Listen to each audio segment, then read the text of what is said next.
വരാനിരിക്കുന്ന ഉത്തർപ്രദേശ് നിയമസഭാ ഇലക്ഷൻ സട്ട താജ opinion poll survey. ഉത്തർപ്രദേശിലെ വിവിധ ജില്ലകളിലായി 18 ഡിവിഷനുകളിൽ ഓരോ ഡിവിഷനുകളിലും ഓരോ മുന്നണികൾക്കും വിജയസാധ്യതയുള്ള സീറ്റുകൾ. ആദ്യത്തെ ഡിവിഷൻ അസംഗഡ് ഡിവിഷനാണ്. അസംഗഡ് ഡിവിഷനിൽ 23 സീറ്റുകളാണുള്ളത്. 23 സീറ്റുകളിൽ 6 സീറ്റുകൾ വരെ NDA സഖ്യവും 15 സീറ്റുകൾ വരെ ഇന്ത്യ സഖ്യവും 2 സീറ്റുകൾ വരെ മറ്റു കക്ഷികളും നേടാനാണ് സാധ്യത. അടുത്ത ഡിവിഷൻ ഗോരഖ്പൂർ ഡിവിഷനാണ്. ഗോരഖ്പൂർ ഡിവിഷനിൽ 26 സീറ്റുകളാണുള്ളത്.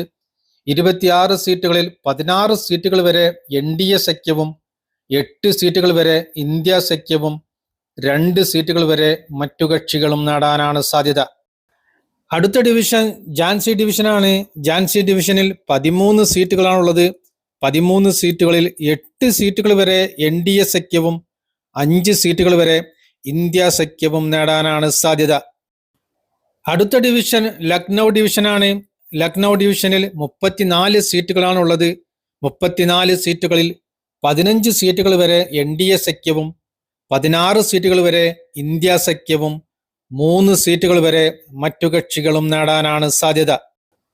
അടുത്ത ഡിവിഷൻ മിർസാപൂർ ഡിവിഷനാണ്. മിർസാപൂർ ഡിവിഷനിൽ 12 സീറ്റുകളാണുള്ളത്.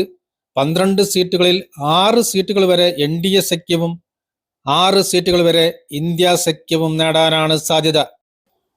അടുത്ത ഡിവിഷൻ ആഗ്ര ഡിവിഷനാണ്. ആഗ്ര ഡിവിഷനിൽ 23 സീറ്റുകളാണുള്ളത്. 23 സീറ്റുകളിൽ 11 സീറ്റുകൾ വരെ NDA സഖ്യവും 8 സീറ്റുകൾ വരെ ഇന്ത്യ സഖ്യവും 4 സീറ്റുകൾ വരെ മറ്റു കക്ഷികളും നേടാനാണ് സാധ്യത. അടുത്ത ഡിവിഷൻ ചിത്രക്കൂട് ഡിവിഷനാണ്. ചിത്രക്കൂട് ഡിവിഷനിൽ 19 സീറ്റുകളാണുള്ളത്. 19 സീറ്റുകളിൽ 11 സീറ്റുകൾ വരെ RLD BJP സഖ്യമായ NDA സഖ്യവും 8 സീറ്റുകൾ വരെ കോൺഗ്രസ് SP സഖ്യമായ ഇന്ത്യ സഖ്യവും നേടാനാണ് സാധ്യത. അടുത്ത ഡിവിഷൻ സെറ്റിൽമെന്റ് ബോർഡ് ഡിവിഷനാണ്. സെറ്റിൽമെന്റ് ബോർഡ് ഡിവിഷനിൽ 17 സീറ്റുകളാണുള്ളത്. 17 സീറ്റുകളിൽ 8 സീറ്റുകൾ വരെ NDA സഖ്യവും 9 സീറ്റുകൾ വരെ ഇന്ത്യ സഖ്യവും നേടാനാണ് സാധ്യത. അടുത്ത ഡിവിഷൻ പ്രയാഗ്രാജ് ഡിവിഷനാണ്.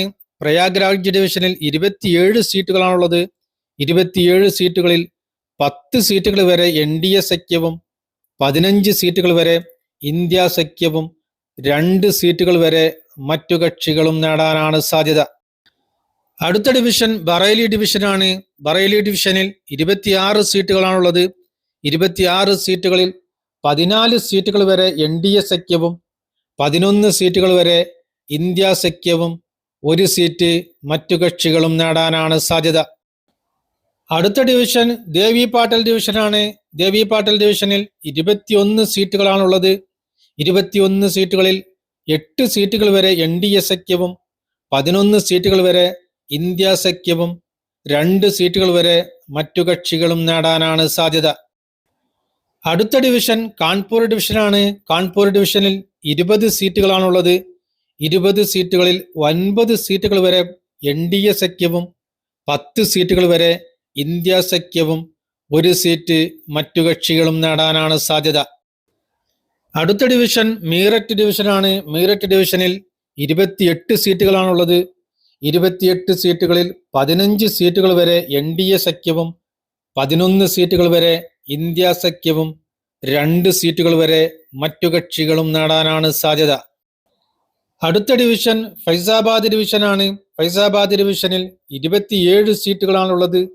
27 സീറ്റുകളിൽ 11 സീറ്റുകൾ വരെ NDA സഖ്യവും 14 സീറ്റുകൾ വരെ ഇന്ത്യ സഖ്യവും 2 സീറ്റുകൾ വരെ മറ്റു കക്ഷികളും നേടാനാണ് സാധ്യത. അടുത്ത ഡിവിഷൻ വാരണാസി ഡിവിഷനാണ്. വാരണാസി ഡിവിഷനിൽ 28 സീറ്റുകളാണുള്ളത്. 28 സീറ്റുകളിൽ 16 സീറ്റുകൾ വരെ NDA സഖ്യവും 11 സീറ്റുകൾ വരെ ഇന്ത്യ സഖ്യവും 1 സീറ്റ് മറ്റു കക്ഷികളും നേടാനാണ് സാധ്യത. അടുത്ത ഡിവിഷൻ അലിഗഡ് ഡിവിഷനാണ്. അലിഗഡ് ഡിവിഷനിൽ 19 സീറ്റുകളാണുള്ളത്. 19 സീറ്റുകളിൽ 11 സീറ്റുകൾ വരെ NDA സഖ്യവും 6 സീറ്റുകൾ വരെ ഇന്ത്യ സഖ്യവും 2 സീറ്റുകൾ വരെ മറ്റു കക്ഷികളും നേടാനാണ് സാധ്യത. അടുത്ത ഡിവിഷൻ സഹാരൻപൂർ ഡിവിഷനാണ്. സഹാരൻപൂർ ഡിവിഷനിൽ 15 സീറ്റുകളാണുള്ളത്.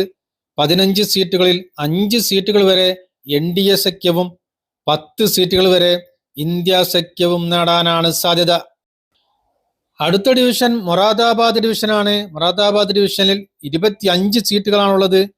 25 സീറ്റുകളിൽ 7 സീറ്റുകൾ വരെ NDA സഖ്യവും 16 സീറ്റുകൾ വരെ ഇന്ത്യ സഖ്യവും 2 സീറ്റുകൾ വരെ മറ്റു കക്ഷികളും നേടാനാണ് സാധ്യത.